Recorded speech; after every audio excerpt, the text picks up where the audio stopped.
ጥሪያችንን አክብራችሁ ስለተገኛችሁ በራሴና በሕዝብ ተወካዮች ምክር ቤት ስም ላቅ ያለ ምስጋናን አቀርባለሁ። እንግዲህ እነዚህ ተቋማት በምትመለከቱበት ጊዜ ፍርድ ቤቶች በሕገ መንግስታችን ምዕራፍ 9 አንቀጽ 78 እስከ 84ኛው አንቀጽ ስለ ሕገ መንግስት አጣሪ ጉባኤ ነው። ምዕራፍ 9 ሙሉ በሙሉ ስለ ፍርድ ቤቶች አወቃቀር ነው የሚደነግገው። ስለዚህ በዛ ምዕራፍ ውስጥ ከአንቀጽ 78 እስከ 84 ያለውን በሕገ መንግስቱ የሰጣቸውን ኃላፊነት በነጻነትና በገለልተኝነት እንዲሰሩ የተቋቋመ ተቋም ነው።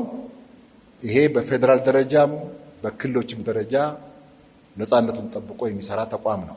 ሕግ ተርጓሚ አካል ነው። እንደዚሁም እዚህ የሚገኙ ተቋማት ለሕዝብ ተወካዮች ምክር ቤት ተጠሪ የሆኑ ተቋማት ያው የሕዝብ ተወካዮች ምክር ቤት እንደምታውቁት በሕገ መንግስታችን አንቀጽ 50 ንዑስ አንቀጽ 3 መሰረት የፌዴራሉ መንግስት ከፍተኛው የስልጣን አካል የፌዴራሉ ሕዝብ ተወካዮች ምክር ቤት ነው።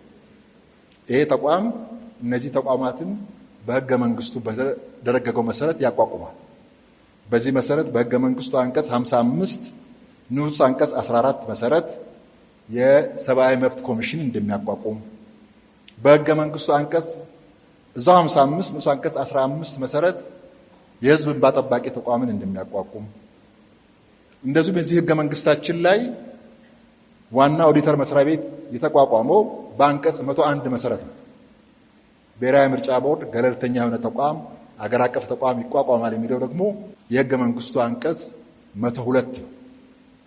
ሀገራዊ ምክክር ኮሚሽኑ በባህሪው የተለየ ተቋም ስለነበረ ይህን ተቋም ራሱን በቻለ አዋጅ ለሕዝብ ተወካዮች ምክር ቤት ተጠሪ ሆኖ በአዋጅ ቁጥር 1265 ህዝባር 2014 መሰረት የተቋቋመ ነፃና ገለልተኛ ተቋም ነው። ሪፖርታቸው ላይ እንደተመለከትነው ሁሉም ተቋማት በሕግ የተሰጣቸውን ስልጣን በነፃነትና በገለልተኛነት ስራቸውን እየመሩ ያሉ ተቋማት ናቸው። ከዚህ በመነሳት ከሀገራዊ ለውጡ ከ2010 ከሀገራዊ ለውጡ በኋላ እንደምታስታውሱት ሀገራዊ ለውጡ መነሻ የሆኑ ምክንያቶች አሉት። ህዝቡ የሚያነሳቸው በርካታ ጥያቄዎች ስለነበሩ እነዚህ ተቋማት ከዚህ በኋላ ባለው ለውጥ ውስጥ እንዴት መንቀሳቀስ አለባቸው? ለምሳሌ አንደኛ ፍርድ ቤቶችና የፍትህ ተቋማት በአጠቃላይ ምን አይነት ሀገራዊ ሪፎርም ይፈልጋሉ የሚለውን የራሱን የቻለ ፍኖተ ካርታ ተዘጋጅቶ ውይይት ተካሂዶበት ተቋማቱ ይህን ስራ በዛ ደረጃ የህዝብ ተወካዮች ምክር ቤት የሚመለከታቸው ቋሚ ኮሚቴዎች ክትትል እያደረጉ ድጋፍ እያደረጉ ቁጥጥር እያደረጉ የተመራ ይገኛል ማለት ነው። እንደዚሁም ሁሉም ተቋማት ከማቋቋሚያ አዋጃቸው ጀምሮ እንዲሻሻል ተደርጓል። የአመራር ስርዓታቸው እንዲስተካከል ተደርጓል።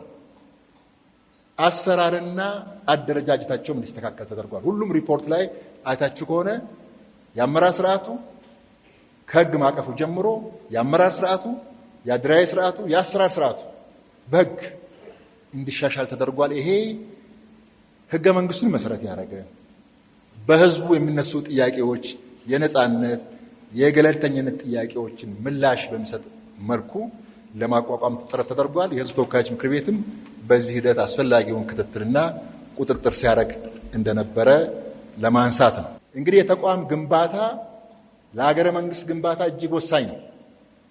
ከነ ርዕሱ እንደምታዩት የዳኝነትና የዴሞክራሲ ተቋማት እምርታ ለተሳካ ሀገረ መንግስት ግንባታ ነው። ተቋም መገንባት ያደጉ ሀገሮች እንደምታውቁት ተቋማት ገንብተው ስርዓት ፈጥረው ነው እዚህ ደረጃ የደረሱት።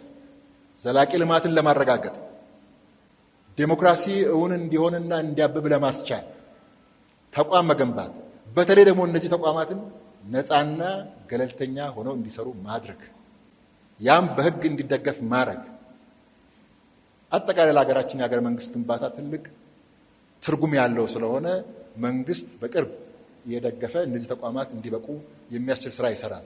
የህዝብ ተወካዮች ምክር ቤት የሚሰራው ስራ ይሄ ስለሆነ ማለት ነው። የዴሞክራሲ ተቋማት ፎረም የሚባል አለን እኛ። በዛ ፎረም በትንሽ ፎረም ብቻ በየ6 ወሩ የተገናኘን ከመነጋገር ባለፈ ሰፋ ባለ መድረክ እነዚህ ተቋማት የዚህ አይነት መድረክ ቢያገኙ አንደኛ ስለሚሰሩ ስራ ግልጽ የሆነ ግንዛቤ እንዲጨበጥ ያደርጋል፣ መረጃ ይሰጣሉ። ሁለተኛ ባለድርሻ አካላት ስለሆን ባለድርሻ አካላት ደግሞ አግባብ ያለውን አስተዋጽኦ ለስኬታማነቱ እንዲያደርጉ ያስችላል። ይህን ታሳቢ ያደረገ ውይይት ማድረጉ እጅግ ጠቃሚ ስለሆነ ይሄ መለመድም ያለበት ነው። በቀጣይ እንዲሁም ይህን አውድ እንዴት እንዳመችነቱ እንደ ጊዜውም ሁኔታ ግን የተቋማቱ ነፃነትና ገለልተኝነት ተጠብቆ እንምራው ብለን እንሰራለን ለማለት ነው። ስለዚህ ዛሬ የቀረበው በይዘትም እንግዲህ አቀራረባችሁን ሁላችሁም አይታችኋል። ይህም መነሻ በማድረግ ለተቋማቱ የምታነሷቸውን ጥያቄዎች እንድታነሱ እድል ለእናንተ እሰጣለሁ ማለት ነው። አመሰግናለሁ። ክቡር አፈ ጉባኤ፣ የህዝብ ተወካዮች ምክር ቤት በተለይም የሚመለከታቸው ቋሚ ኮሚቴዎች በእቅዶቻችን በሪፖርቶቻችን የሚሰጡት ግብረ መልስና በእያንዳንዱ በተሰጠን ተልዕኮ ወይንም ተግባርና ኃላፊነት በምንሰራቸው ስራዎች እያንዳንዷን ከቁጥጥር አንጻር ቁጥጥር አድርገን ያስፈጻሚ አካላትን ሪፖርት እናደርጋለን። የተጀመሩ ለውጦች እንዳብነት መግለጽ የምችለው ፊድባኮቻችንን አይተው ለሚመለከተው ቋሚ ኮሚቴ የዛን አስፈጻሚ አካል እንደ ቼክሊስት አድርጎ እንዲቆጣጠርና የበለጠ ተቋሙን ከመደገፍ አንጻር ተፈጻሚ እንዲሆን የተሄደበት ርቀት በእጅጉ እንዲመሰገንና ለውጦችን ከዚህ አንጻርም ያለው። ሌላው በጋራ በሚሰሩ አገራዊ አጀንዳዎች፣ ወቅታዊ ጉዳዮች የጋራ እቅድ ይዘው የሚሰሩበት በግንዛቤ ደረጃ ህብረተሰቡ ላይ የሚወርዱበት በርካታ የቅንጅት ስራዎች ነበሩ። ሌትሊ ግን አሁን ሳየው ምናልባት በበላይ ያለው ግንኙነትና አቅጣጫ አላቅም የጋራ ፎረሙ በእነዚህ የዲሞክራሲ ተቋማት በምን አገራዊ ጉዳዮች ላይ ትኩረት አድርገው በጋራ ቢሰሩና ለሀገር የሚጠቅም ፋይዳ ያለው ነገር በተወሰነ ደረጃ የጋራ የሚያደርጉ እቅዶችን ይዘው ከመስራት አንጻር ይበልጥ ትኩረት ይሰጠው የሚገባና ለሀገረ መንግስት ግንባታም የሚያደርጉት ኮንትሪቢዩሽን ከዚህ በላይ ከፍ እንደሚል ስለምገምት ይሄም ትኩረት ሊሰጠው ይገባል የሚል ነገር ነው ያለኝ። ስለተሰጠኝ እድል አመሰግናለሁ። የተከበሩ አፈ ጉባኤ፣ አቅራቢዎችንም እጅግ በጣም አመሰግናለሁኝ። የኔ ጥያቄ ከምርጫ ጋር የተያያዘ ይሆናል። ያው እጩ ተመራጭ ባልሆንም እጩ መራጭ ነኝና ጥያቄው ኮንሰርን ያደርገኛል ብዬ ነው። የመጀመሪያው ጥያቄ የተማሪዎችን ተሳትፎ በተመለከተ ነው። ተማሪዎች ቁጥራቸው ኢንሲግኒፊካንት ቢሆንም በዲሞክራሲ ግንባታ ላይ ኢምፓክታቸው በጣም ትልቅ ነውና ከትምህርት ሚኒስቴር የደረሰን ደብዳቤ እንደምለው ከምርጫ ቦርድ ጋር ተስማምቶ ተማሪዎች ያው ምርጫው ላይ ለመሳተፍ ወደ ክልላቸው ተመልሰው መርጠው ወደ ትምህርት እንዲመለሱ የሚል ደብዳቤ ደርሶናል። ይሄ ነገር ምን ያህል ፕራክቲካል ይሆናል? እውነት ተማሪዎች ከጫፍ ጫፍ ያሉ ተማሪዎች ወደ ምርጫ ክልላቸው ሄደው እስኪመለሱ ድረስ የሚወስደው ጊዜ፣ የሚወስደው ገንዘብ፣ ሀብት፣ አንዳንድ ተማሪዎች ሴሚስተር ብሬክ ላይ እንኳን ወደ ቤት የመመለስ አቅም አጥተው ዩኒቨርሲቲ የሚቆዩ ስላሉ ምርጫው ላይ እንዳይሳተፉ ገፊ ምክንያት ሊሆን አይችልም ወይ? ሁሉም መሳተፍ አለባቸውና በዚህ ረገድ ያያችሁት ነገር ምንድነው የሚለውን አንድ ጥያቄ አለኝ። ዲጂታል ማድረግ ምርጫ ቦርድ የሄደበት አካሄድ እኔ እውነት በጣም ደስ ብሎኛል። የሚያስደስት ነው። ከሀገር እድገት አንጻር የሚጠበቅም ነውና ይሄንን ስናደርግ ግን ምርጫዬ የሚባለው ይሄ መራጮች የሚመዘገቡበት እንትን አፕ ከሀገሪቱ ተደራሽነት አንጻር እዚህ ጋርም አንዳንድ ነገሮች ትኩረት ሊሰጥ ይገባል። ገበሬው ገጠር ውስጥ ያሉት ኢንተርኔት አክሰስ ዳታ የሌላቸው ይገባኛል። የምርጫ ሴንተር እንዳለ በዛ ላይ ትኩረት ተሰጥቶ እየተሰራ ነው ወይ የሚለውን ሐሳብ ማንሳት እፈልጋለሁ። አመሰግናለሁ። የመጀመሪያው ጥያቄ ለክቡር አቶ ቴዎድሮስ ነው። በቀደም በሪፖርቶት ላይ አንደኛው ወደፊት እንደምሰሩበት ከጠቀሱት ውስጥ የውሳኔዎችን የመሻር ምጣኔ ለመቀነስ እየተሰራ እንደሆነ ጠቅሰዋል። እኔ ሁለት ስጋቶች አሉኝ። አንደኛው በዚህ ማዕቀፍ ውስጥ ፍርድ ቤቶች ገብተው ፍትህ እንዳይዛባ ወይንም ደግሞ በኮታ እንዳይሰራ ሰጋለሁ። ሁለተኛ ደግሞ ከስር ያሉ ፍርድ ቤቶች በተለይ አዳዲስ የሚሾሙ ዳኞች ምን ያህል ስልጠና እየተሰጣቸው ነው? ምን ያህል ዝግጁ እያደረግናቸው ነው? በትክክል ህጉን ይተረጉማሉ ወይ?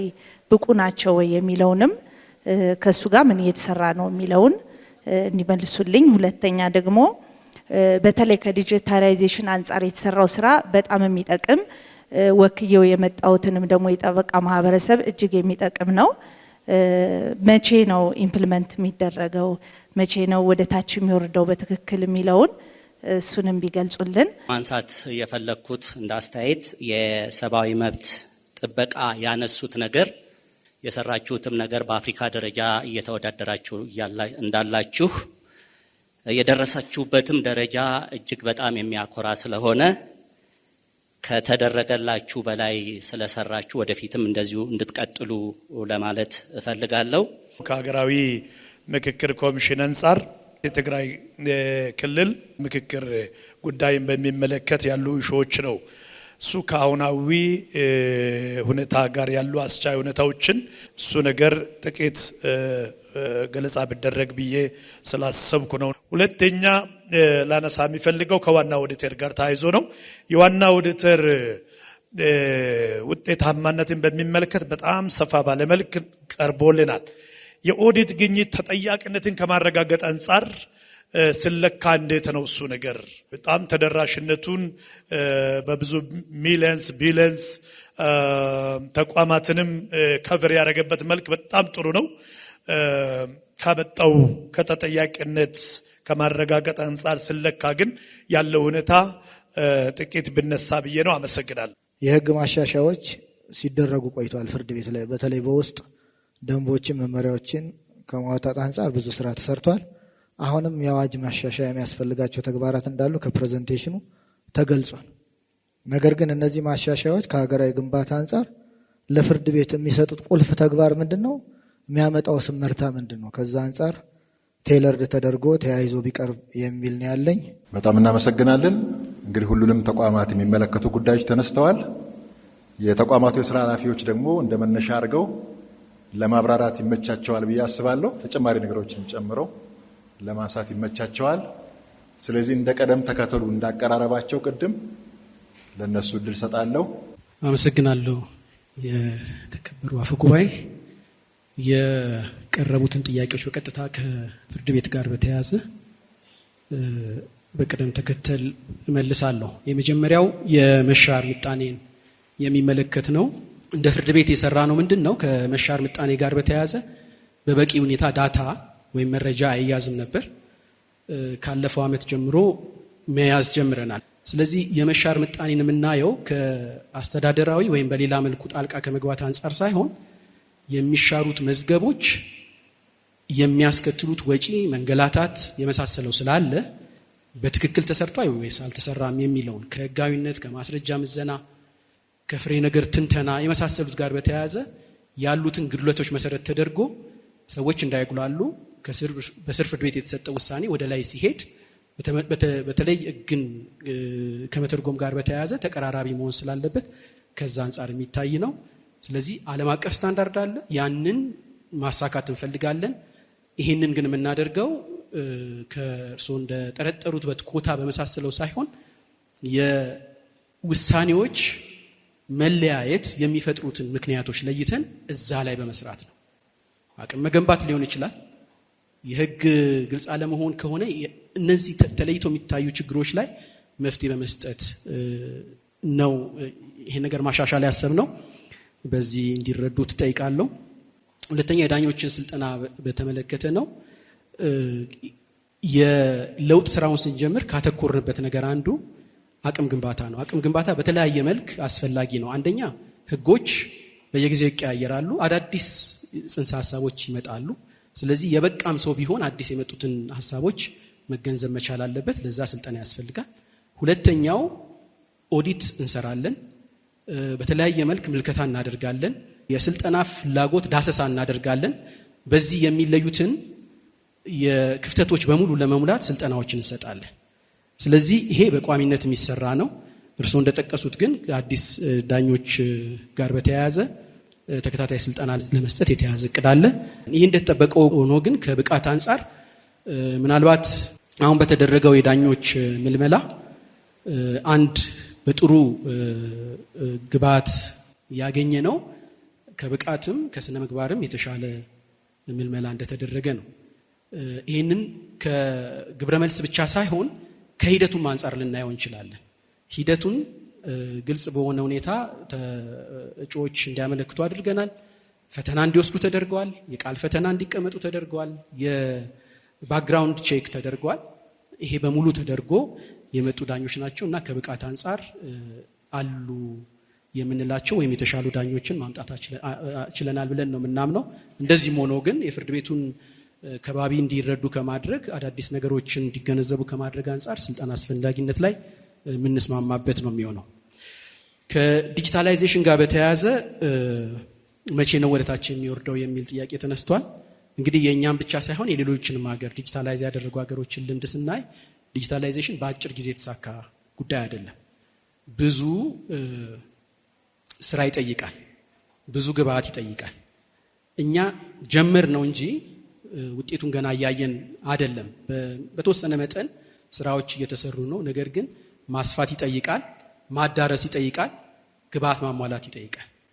ይሄ እንግዲህ የእድገት ደረጃውን በሶስት ከፍለን ልናየው እንችላለን። በቃል የነበረው ወደ ጽሁፍ ተቀየረ፣ በጽሁፍ የነበረው አሁን ደግሞ ዲጂታል እየሆነ ነው።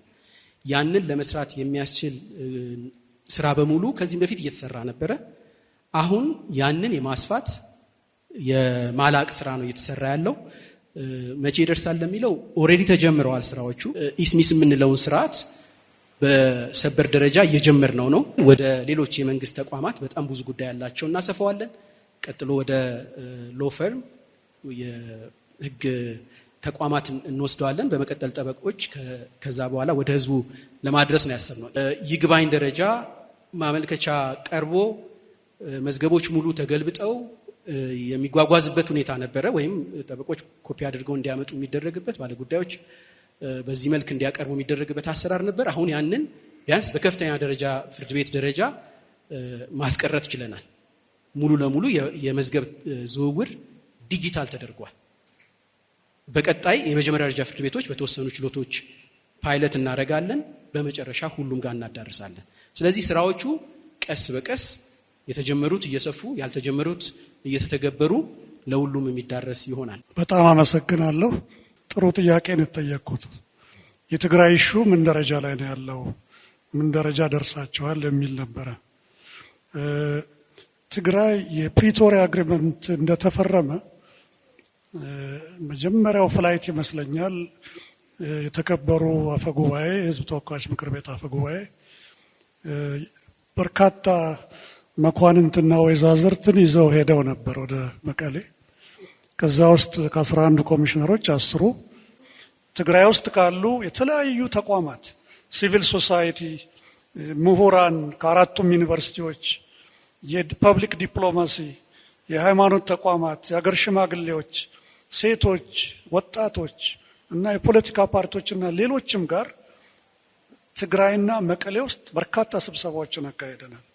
ከዚህ ውስጥ በትግራይ ውስጥ ኦፐሬት የሚያደርጉ የሚዲያ ተቋማትን አንድ የሜንስትሪም ሚዲያ፣ የማህበረሰብ ሚዲያ እና የማህበራዊ ሚዲያ የተቋማት መሪዎችን እና ጋዜጠኞችን አዲስ አበባና መቀሌ ላይ በማግኘት ጠንካራ የሆነ የግንዛቤ ስራ ስንሰራ ነው የቆየ ነው። በዚህ ሂደት ውስጥ መጨረሻ ላይ የደረስነው ነገር ቢኖር አንደኛ እስካሁን ድረስ ከ3 ቀን በፊት ስብሰባዎች ያካሄድ ነው 55 ከሚሆኑ ከትግራይ ከመጡ የተለያየ ማህበረሰብ ክፍል መሪዎች እና አዲስ አበባ ውስጥ ከሚኖሩ ተጋሩ ጋር ያደረግነው ግንኙነት ነው። እንግዲህ በዚህ ሁሉ ሂደት ውስጥ ትግራይን በምንሄድበት ጊዜ የተለያዩ ፖለቲካ ፓርቲዎች የዛሬ 1 ወር ረጅም ሰዓታት የፈጀ ስብሰባዎችን አካሄደናል። በዚህ ሁሉ ሂደት ውስጥ የደረስነው ነገር ምንድን ነው? አንደኛ እነኚህ የምናገኛቸው ተቋማት ስለ ዳያሎግ ያላቸው ግንዛቤ እጅግ የተሻሻለ መሆኑን፣ ሁለተኛ እጅግ በጣም በተሻሻለ መልኩ በኮሚሽኑ በኮሚሽነሮቹና በተቋሙ በአጠቃላይ ላይ ያላቸው ትረስት ወይም መተማመን የተሻለ መሆኑን አስረግጠው ነግረውናል። ዋናው የዚህ የሀገራዊ ምክክር ዓላማ እጅግ መሰረታዊ በሆኑ ባላግባቡን ጉዳዮች ላይ በአጀንዳ መልክ መጥተው ተወያይተን ወደ መግባባት መድረስ ስለሆነ በእኛ ሜቶዶሎጂ መሰረት የትም ቦታ ይሁኑ የትም አጀንዳዎቻቸውን የማቅረብ ኃላፊነት አላቸው፣ መብት አላቸው። በሁለተኛ ደረጃ በዚህ ሂደት ውስጥ ደግሞ የመሳተፍ ኃላፊነት አላቸው። ያንዳንዱን ተቋም አነጋግረናል። ወደ 4 ገደማ የሚሆኑ የፖለቲካ ፓርቲዎች ከትግራይ ማለት ነው አጀንዳቸውን ኦልሬዲ ልከዋል። ሌሎችም በዚህ ሂደት ውስጥ የትግራይ ገበሬ፣ የትግራይ አርብቶ አደር፣ የትግራይ ሴቶች፣ የትግራይ በርካታ የሆኑ አካል ጉዳተኞችና ሌሎችም ማህበረሰብ ክፍሎች የዚህ አጀንዳ የማቅረብና በሀገራዊ ምክክር ሂደት ውስጥ የመሳተፍ ሙሉ መብት ሊኖራቸው ይገባል ብሎ ሀገራዊ ምክክር ኮሚሽን ያምናል። በቀጣዮቹ ሳምንታት ውስጥ የጥያቄያቸውን አጀንዳዎቻቸውን ህብረተሰቡ እንዲያቀርብ ዝግጅት ላይ ነን። 5 የዞናል ዋና ከተማዎች ላይ ለምሳሌ ሽሬ፣ አዲግራት፣ አክሱም፣ መቀሌና ማይጨው ብታደርጉት ይሻላል ብለው ሰጥተውን በነበረው አካሄድ መሰረት የምንፈጽመው ከሆነ ያንን እስከ መጨረሻው ዋና ጉባኤውን እስከምንጠራበት ድረስ የምንሄድበት አካባቢ ይሆናል ብዬ ነው መናገር የምፈልገው። እኔም አመሰግናለሁ። የመጀመሪያው ጥያቄ ከዩኒቨርሲቲ ተማሪዎች ጋራ በተገናኘ የቀረበውን ጥያቄ ነው። ያው እንግዲህ የዩኒቨርሲቲ ምርጫ ለማካሄድ እንደ አንዱ ልዩ ጣቢያ ከሚባሉት የሚመደቡ ናቸው። ስለዚህ በአሁኑ ጊዜ ቦርዱ እያደረገ ያለው ለዩኒቨርሲቲ ተማሪዎች ብቻ የሚያገለግል ፖርታል የመራጮች ምዝገባ ፖርታል ለብቻ አዘጋጅቷል። ከኖርማሉ ማንኛውም መራጭ በየሰፈሩ በየመኖሪያው አድራሻ ከሚያደርግበት መመዝገቢያ በተጨማሪ በዩኒቨርሲቲ ብቻ ላሉ ተማሪዎች የቮተር ሬጅስትሬሽን ሲስተም ዴቨሎፕ አድርገናል። ያ የሚጠቅመው ምንድነው? አሁን ባሉበት ሆነው መመዝገብ ይችላሉ። ነገር ግን የምርጫ ቀን ኢዴ የምንላት ቀን አንድ ናት። እኛ እንግዲህ ካላንደር ስናወጣ ግንቦት 24 ምርጫ እናከናውናለን ብለን ነው ያወጣ ነው። ከዛ እንግዲህ የትምህርት ሚኒስቴርንም ዩኒቨርሲቲ መሪዎችንም ጋራ የምክክር መድረክ አዘጋጅተን ተወያይተናል። በግንቦት 24 ትምህርት አያልቅም። ከዛ ለምርጫው ብሎ ደግሞ ትምህርቱን ማጠፍ አይቻልም መጨረስ ስለማይቻል የሚል ነገር ነው ያገኘነው ምላሽ። ከትምህርት ሚኒስቴር ጋር እየተነጋገርን ነው ምን አይነት መንገድ ብንጠቀም እነሱን ማካተት እንችላለን የሚለው የኛም የቤት ስራ ነው። ዲጂታላይዜሽንን በተመለከተ ምርጫ የምትባለው አፕ እንዴት ነው በአገር ሁሉ ትደርሳለች? አትደርስም። አሁን ቦርዱ ሚኒማም የሆነ የዲጂታላይዜሽን ስራ ነው የጀመረው። በዚህ ጊዜ በሁሉ የአገሪቱ ክፍል አይደለም ዲጂታላይዝ የምናደርገው። ይሄን ለማድረግ ያለው የቴሌኮም የኢንፍራስትራክቸር የኔትወርክ ስትራክቸር ኢንፍራስትራክቸሩ የሰው ኃይል አቅርቦቱ ራሱ እንዲህ አይነቱን ዲጂታላይዜሽን ስራ በሁሉ ምርጫ ጣቢያዎች ለማካሄድ የራሱ የሆነ ተግዳሮት ስላለው በተመረጡ ምርጫ ጣቢያዎች ላይ ብቻ ነው ዲጂታላይዜሽን የምናደርገው። ስለዚህ 3 አይነት የመራጮች ምዝገባ ነው ያለን። አንደኛው የመራጮች ምዝገባ ማኑዋሉ የድሮ ማለት ነው። እነዚህ የዲጂታላይዜሽን ስራዎች በማይደርሱባቸው አካባቢዎች እንደ ቀድሞ በመጽሐፍ በመዝገብ ምርጫ ጣቢያ ተከፍቶ ምርጫ አስፈጻሚዎች ተቀምጠው የሚመዘገቡት ማኑዋል ይቀጥላል። በተወሰኑ ወደ 17000 በሚሆኑ ምርጫ ጣቢያዎች አይደንቲፋይድ በሆኑ ዲጂታላይዜሽኑን ተግባራዊ እናደርጋለን። ዲጂታላይዜሽኑ 2 አይነት ነው ያለው። አንድ መራጭ ራሱ በራሱ የሚመዘግብበት ሲስተም ሲሆን፣ ሁለተኛው ደግሞ በምርጫ ጣቢያ ልክ ማኑዋሊ ተኪዶ እንደሚመዘገበው በምርጫ ጣቢያ ተኪዶ ቦርዱ ባዘጋጀው ታብሌት ምዝገባ የሚደረግበት ነው ማለት ነው። እነኚህን 17000 ምርጫ ጣቢያዎች ስንመርጥ ያደረግነው ነገር ምንድነው? ምርጫ ጣቢያዎቻችንን ዝርዝር አውጥተን ለኢትዮ ቴሌኮም ልከናል። ኢትዮ ቴሌኮም ከቨሬጁ ምን ይመስላል፣ በእነዚህ አካባቢዎች ያለው የኢንተርኔት ከቨሬጅ ምን ይመስላል የሚል ጥያቄ ጠይቀናል። እነሱም ያላቸውን ዳታ ሰጥተውናል።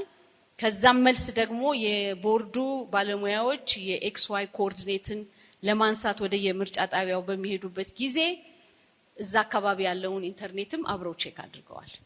ስለዚህ ከ3G እስከ 5G ከቨሬጅ ባለባቸው አካባቢዎች ብቻ ነው በዲጂታላይዜሽን የምናደርገው እንጂ መላ አገሪቱን በሚያጠቃልል አይደለም። የተከበሩ አፈ ጉባኤ፣ ክቡራትና ክቡራን፣ ዋናው ኦዲተርን በተመለከተ ለተነሱ ጥያቄዎች አጭር ማብራሪያ እሰጣለሁ። ከተጠያቂነት ጋር በተመለከተ የእውነት እንነጋገር ከተባለ ያለፉት ዋና ኦዲተር የመጨረሻ የስልጣን ዘመናቸው ምንድነው ተናግረው ሄዱት? 12 ዓመት አንድ አይነት ሪፖርት፣ አንድ አይነት ግኝት። እዚህ የተከበረው ምክር ቤት ሳነብ ምንም አይነት አክሽን አልተወሰደም ብለዋል። አሁንስ ያለው አሁን በተለይ ከዚህ ከቅርብ ዓመታት ወዲህ የተጀመሩ ነገሮች አሉ። ቀድመን በሪፖርቴ እንዳካተትኩት 9 የተቋም ኃላፊዎች እስር ቤት የገቡ አሉ። ቀጥታ በኦዲት ግኝት ማለት ነው። ከስልጣናቸው የተነሳሉ ማለት ነው። 63 የሚሆኑ ከባድ የጽሁፍ ማስጠንቀቂያ ተሰጥቷቸዋል። 23 የሚሆኑ የገንዘብ ቅጣት።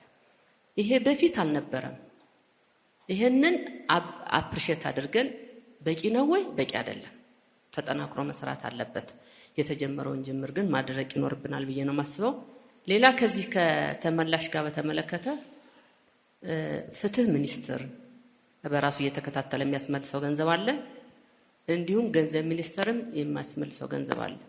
በእኛ በኦዲት ሪፖርት እኛም ኦዲት ልናደርግ ስንገባ ግኝቶችን ስናገኝ ከስር የሚመለሳል። አመሰግናለሁኝ። ለእኛ ከተነሱ ጥያቄዎች መካከል የተወሰኑትን ለማንሳት ያህል አንዱ ተቋማቱ ራሳቸውን ለመለወጥ ምን እየሰሩ ነው የሚል ነገር የተነሳ ነገር አለ። አሁን እየተከተልን ያለነው አማራጭ ምንድነው? ሞር የሚመጡ ጉዳዮችን መሰረት አድርገን ከየተቋም ኃላፊዎች ጋር በአግባቡ በመነጋገር ጉዳዮችን አይተው እንዲፈቱ በማድረግ በኩል ጥሩ ውጤት እያመጣን ያለነው። ይሄንን የበለጠ አጠናክረን የምንቀጥል ነው የሚሆነው።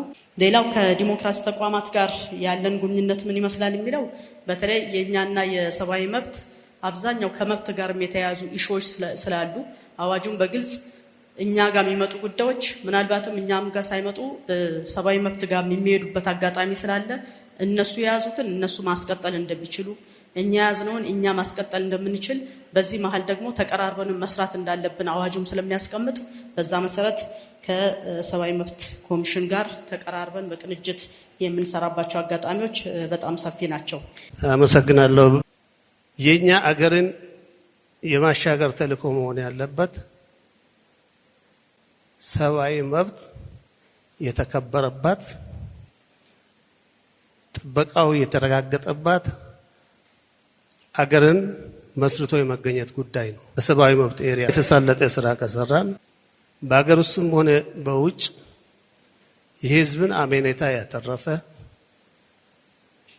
መንግስትንም ቢሆን እንደ መንግስት ነፃና ገለልተኛ ተቋም ማቋቋም መደገፍ የቻለ መንግስት ተብሎ እንዲጠራ የሚያደርግ ስራ ከተሰራ አንገታችን ቀና አድርገን ነው መሄድ የምንችለው።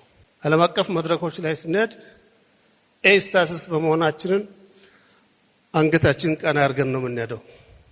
ከዛ በስተጀርባ የኢትዮጵያ ህዝብ አለ፣ የኢትዮጵያ መንግስት አለ፣ ትልቅ ሀገር አለ፣ ከ130 ሚሊዮን በላይ ህዝብ አለ። ያንን ወክለን ስለምንሰለፍ አንገታችንን ቀና አድርገን እንሄዳለን። ደረጃችን ዝቅ ብሎ ቢሆን ኖሮ አንገታችን ደፋል። ገለልተኛ ሆነን አገራዊ የሰብአዊ መብት ጥበቃና ማስፋፋት ስራዎችን ነው የምንሰራ። ገለልተኝነታችንን ጥያቄ ውስጥ የሚያስገባ አን ኢንች ስህተት ላለመስራት እየሄድን ያለን ተቋም ነን። ለዚህ ደግሞ ትልቅ እገዛና ድጋፍ ከፓርላማው ከሌላ ባለድርሻ አካላት እያገኘን ስራችን እየሰራ እንገኛለን። ለተሰጠው ዕድል አመሰግናለሁ። እናመሰግናለን። ዛሬ የዳኝነትና የዴሞክራሲ ተቋማት ዘርፍ እምርታ ለተሳካ ሀገር መንግስት ግንባታ ነው። እነዚህን ተቋማት መገንባት ህገ መንግስታዊ ተቋማት ናቸው።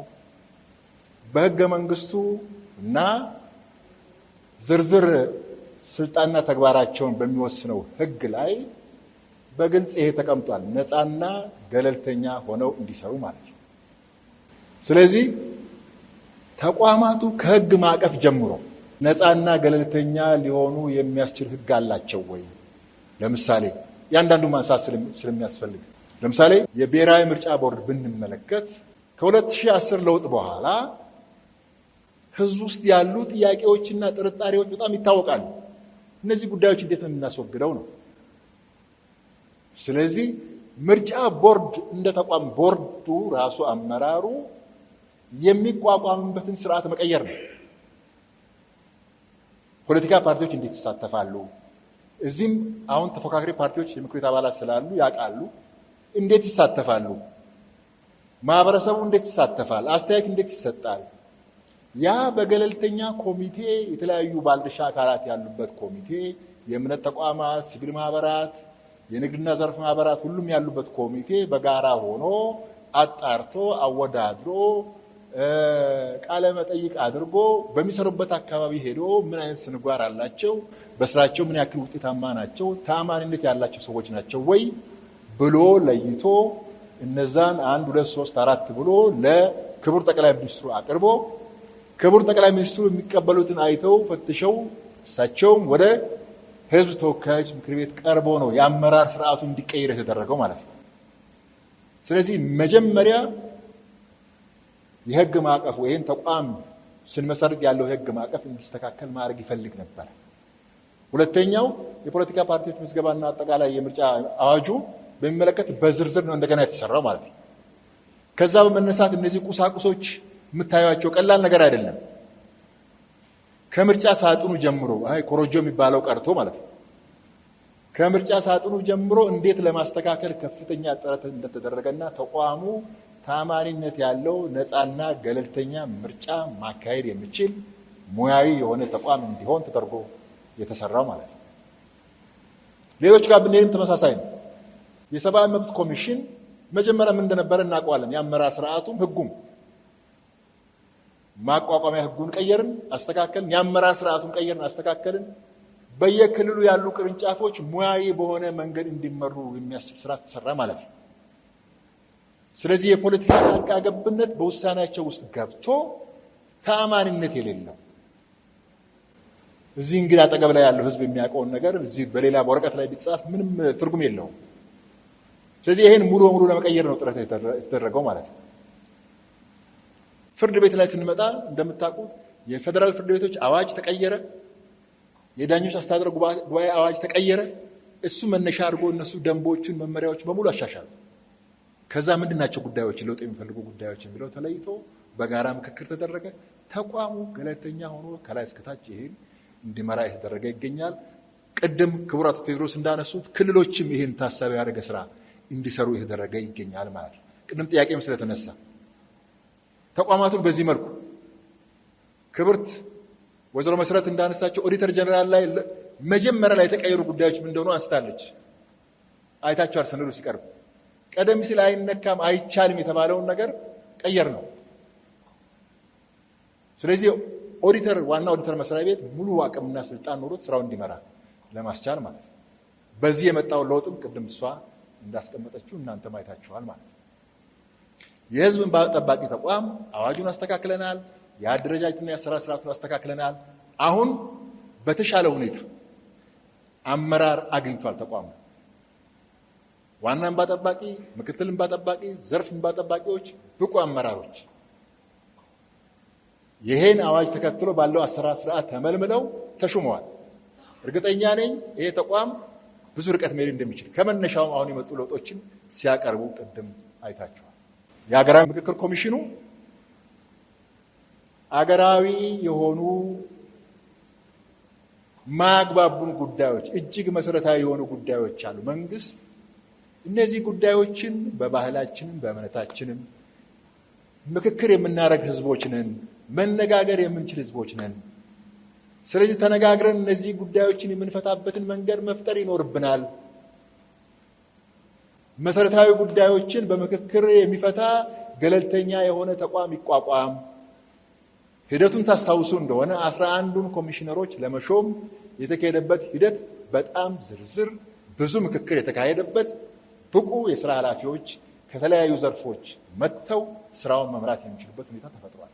ስለዚህ ተቋም መገንባት አገርን ለመገንባት አገረ መንግስቱን ለማጽናት ለመገንባት በጣም እጅግ ወሳኝ ነው። ስለዚህ አሁን የጀመርናቸው ስራዎች አሉ። በዚህ በጀመርነው ስራ ያገኘነው ውጤት አለ። እዚህ ውጤት ላይ ቆመን ሁሉም ሲያቀርቡ ቀጣይ ትኩረት የሚሹ ጉዳዮች ብለው አንስተዋል። እነዚህ ጉዳዮች ላይ ሰርተን ደግሞ በሚቀጥሉት ዓመታት ከፍ ወዳለ ምዕራፍ መሸጋገር አለብን። 7ኛው ምርጫ እንደዚህ አድርገን 8ኛው ላይ ይህን ማድረግ አለብን ነው። ወደዛ ሄደዋል ማለት ነው።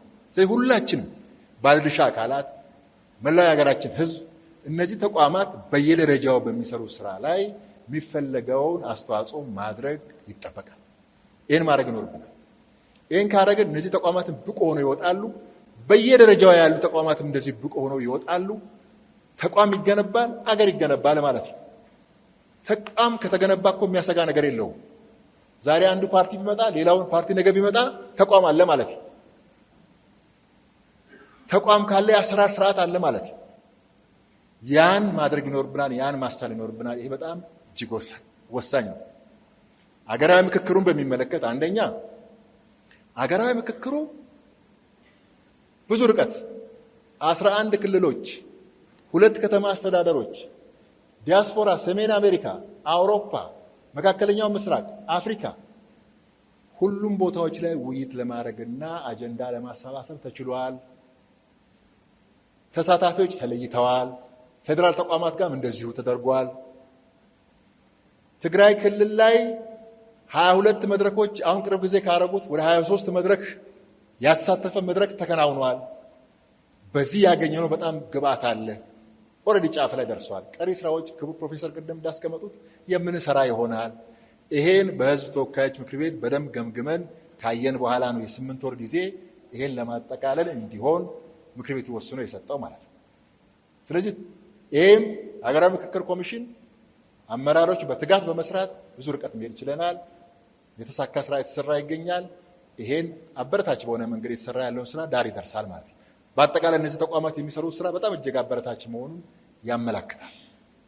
ሁለተኛ ሀገራዊ ምርጫውን በሚመለከት ሀገራዊ ምርጫው መንግስት ኃላፊነት ስላለበት፣ ብሔራዊ ምርጫ ቦርድ ለሚሰራው ስራ አስፈላጊውን ድጋፍ ማድረግ ስላለበት ከህግ ማዕቀፍ ማሻሻያዎች ጀምሮ ታስታውሱ እንደሆነ ባለፈው ክረምት የህዝብ ተወካዮች ምክር ቤት ከተዘጋ በኋላ ነው አስቸኳይ ጉባኤ ጠርተን የአዋጅ ማሻሻያ ሁሉ ያደረግ ነው።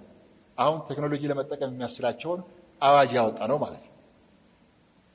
ስለዚህ ምርጫው በተሳካ ሁኔታ እንዲፈጸም አስቻይ ሁኔታዎችን ለመፍጠር መንግስት ሙሉ ዝግጅት አለ። ይህም በማድረግ ምርጫው በጊዜ እንዲከናወን የሚያስፈልገውን ሁሉ ድጋፍ እናደርጋለን። ምርጫውን በተሳካ ሁኔታ ይፈጸማል። ያን እናደርጋለን። ይሄን በቅርበት የደገፍን የተከታተልን ስራቸውን በነፃነትና በገለልተኛ ሆነው ይሰራሉ። ከክልል ርዕሰ መስተዳድሮች ጋር ከጸጥታ ተቋማት ኃላፊዎች ጋር ሁሌም ውይይት ስለሚደረግ መረጃም ልውውጥ ስለሚደረግ ድርሻቸውን እነሱ እንዲወጡ አስቻይ ሁኔታዎችን እዛ የሚፈለጉ ጉዳዮችን እንዲያሟሉ ጥረት ይደረጋል ማለት ነው። ከዛ ውጭ ያለው ምርጫው ነፃ ተአማኒነት ያለው ገለልተኛ በሆነ ምስጢር ድምፅ በሚሰጥበት አኳኋን ሳጥኑን ጭምር አይታችኋል። በዛ መልኩ የሚፈጸም ነው። መንግስት ብዙ ድምፆች ምክር ቤቶቹ ላይ እንዲሰሙ ይፈልጋል። ምንም ጥያቄ የለውም። ብዙ ድምፆች ገብተው እንዲሰሙ እኛ እኮ ፓርላማ ላይ የተለያዩ ድምፆች ሲሰሙ እኮ ውይይት ሲካሄድ ምክር ቤት ነው። እዛው ምክር ቤት ይነሳል፣ እዛው ምክር ቤት ይመለሳል ማለት ነው። ይሄ በጣም እጅግ አስፈላጊ ነው። እንመካከራለን። የአንድ ሀገር ዜጎች ነን። አንድ ዓላማ አለን። ብሔራዊ ጥቅማችን የጋራ ጥቅም ነው። ብሔራዊ ጥቅም በሆነ አጀንዳ ላይ በጋራ እንቆማለን፣ አንከፋፈልም። ያን ዳር እናደርሳለን። አሁንም በርካታ ሀገራዊ አጀንዳዎችና ብሔራዊ ጥቅም የምናስከብራቸው ጉዳዮች ስላሉ በጋራ እንሰራለን። ሀገራዊ ጥቅማችን ወይም ብሔራዊ ጥቅም የምንለው ከፖለቲካ እሳቤም አመለካከት በላይ የሀገር ጉዳይ ስለሆነ የህዝብ ጉዳይ ስለሆነ ያን ታሳቢ አድርገን በጋራ ተነጋግረን ተመካክረን ብንጨቃጨቅም አንድ ላይ አንድ ሀገር ለመገንባት እንሰራለን። መንግስት ለዚህ ደግሞ አስቻይ ሁኔታ እንዲኖር ለማድረግ እየሰራ ይገኛል። ከዚህ ውጪ ሶስተኛ ማነሳው ተቋማት የስራ አካባቢ ምቹ መሆን አለበት። ትክክል ነው። አንዳንዶቹ ተቋማት አሁን እዚህ ሜንሽን ማድረግ ይችላሉ። ስራ አካባቢዎች ምቹ ለማድረግ ምን ያክል ርቀት እንደተከደ ከፌደራል ጠቅላይ ፍርድ ቤት ጀምሮ ከፍተኛ ፍርድ ቤት እንደዚሁ ለማድረግ ብዙ ኦዲተር ጀነራልም እንደዚሁ አድርገን ማለት ነው ምቹ ሁኔታ እንዲኖር ብዙ ተሰርተዋል እና ለሰራተኛውም ጭምር ምቹ ሁኔታ እንዲኖር ለማድረግ ብዙ ጥረት የተደረገ ይገኛል። የተጓደሉ ነገሮች በሂደት ደግሞ እየተሟሉ ይሄዳል።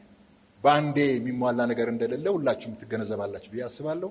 ሰነዶችን፣ የሚቀርቡ ነገሮችን፣ ጥናቶችንም እንደው እነዚህ ተቋማት የጋራ የሆነ ነገርም ስላላቸው ተመሳሳይ ተመጣጣኝ ነገር ሁሌ እንዴት ይኑራቸው ብሎ መስራት ይፈልጋል። ባለሙያዎችም በአብዛኛው የሚመሳሰሉ ባለሙያዎች የሚሰሩባቸው አካባቢዎች ናቸው። ስለዚህ ያን ታሳቢ ያደረገ ስራ እንደምንሰራ ይሄን ልገልጽላችሁ እፈልጋለሁ። ያን እናደርጋለን። መጨረሻ ላይ እንግዲህ ተቋም ለመገንባት የህግ ማዕቀፍ እጅግ አስፈላጊ ነው። ሁለተኛ የአመራርና የሰው ኃይል ስምሪት ስርዓት በጣም እጅግ አስፈላጊ ነው። አደረጃጀት እጅግ አስፈላጊ ነው። አስፈላጊ ግብአቶችን ቴክኖሎጂን ጨምሮ አሁን ዲጂታል ለማድረግ የምንሰራው ስራ ማለት ነው። ምርጫው ላይ ሌሎች ተቋማት ሁሉም ሪፖርት ላይ አይታችኋል። ዲጂታል ቴክኖሎጂ ለመጠቀም እንዴት የተሰራ እንደሆነ፣ ፍርድ ቤቶች ጋር እንዴት የተሰራ እንደሆነ፣ እንዴት እያቀለለ እንደሆነ አይታችሁ፣ እንደዚሁ ሌሎች ጋር ሁሉም ጋር ማለት ነው። ኢንክሉዲንግ ሀገራዊ ምክክር ኮሚሽን አጠቃላይ የተሰበሰበው መረጃ እንዴት ዲጂታል በሆነ መንገድ እንደሚይዙት አይታችኋል። ስለዚህ ይህን ግብአቶችን በማሟላት ድጋፍ በመስጠት እነዚህ ተቋማት ዛሬ ከሚሰሩት የበለጠ ነገር እንዲሰሩ የህዝብ ተወካዮች ምክር ቤትም ይሰራል። ሁላችን ባለድርሻ አካላት በጋራ እንድንሰራ ይህን ለማሳሰብ እወዳለሁ። ብቁ ውይይት ስላደረግን ውይይታችን በዚህ እንጨርሳለን። በጣም እጅግ አድርጌ አመሰግናለሁ።